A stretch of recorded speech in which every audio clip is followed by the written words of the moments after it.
Ano nga ba ang dapat gawin kung sakaling nag-a-apply ng MySSS card? Yun nga lang nakakakuha ng error message na katulad nito, verification failed. By the way, kung first time mo sa channel natin gusto mo pa ng mga online tutorial videos katulad nito, please click the subscribe button. Ito yung proseso sa pag-apply ng MySSS card. Pagka-login mo sa SSS online account mo, pumunta lang sa services and then meron ng MySSS card. Kung gamit mo yung phone mo, after makapag-login, may 3 lines, ma-access mo rin yung menu, and then punta sa services, MySSS card.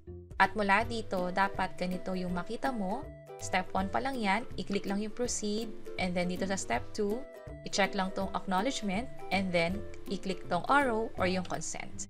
This time, magkakaroon na ng selfie. At dito sa part na to, kadalasan nagkakaroon ng error. Dapat ganito yung makita mo. Yun nga lang may mga pagkakataon na posibleng hindi yan yung makita mo, pwedeng ganito. Ang pwedeng dahilan yan ay posible na wala ka pang national ID.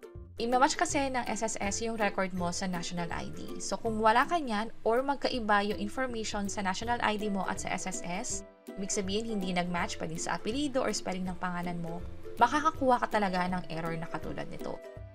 So, kung kailangan na pa rin ng MySSS card na bank account na at pwede rin maging valid ID, kailangan mong magproseso at mag-apply ng national ID.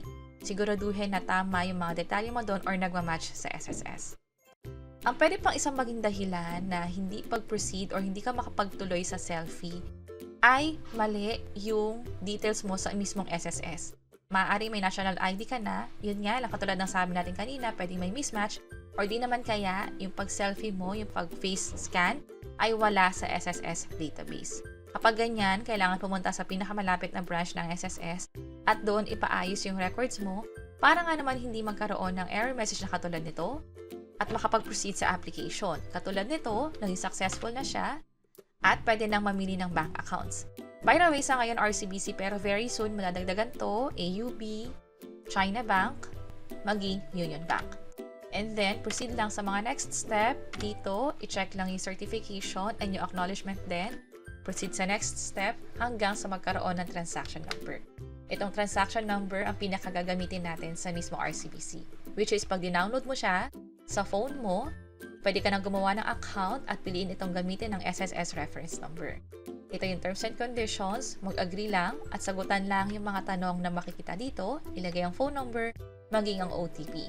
Mag-ingat lang para hindi magkaroon ng mismatch sa OTP. This time, mag-selfie ka ulit at kailangan mag-upload ng valid ID, which is ito yung pagpipilian. Kung makapansin nyo sa RCBC app, may mga requirements talaga. Sa SSS, more on click lang or pag-approve ng mga acknowledgement. This time, kailangan mag-upload ng ID. Also, meron ding selfie dito. Ito yung sa ID, magkakaroon ng error kapag may mali or malabo yung pagkakakuha. Pero kapag okay naman, ganito yung makikita ninyo.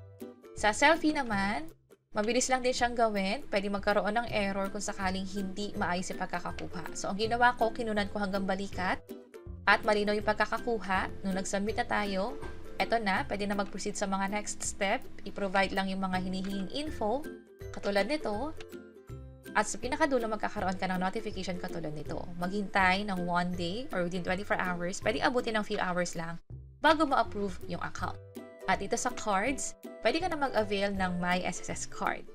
And that's it. Sana nakatulong tong video na to. Kung pakiclick ang like button. At para sa iba't ibang mga tutorial videos, pwede nyo i-check ito nasa baba. Sana makatulong. See you sa next videos.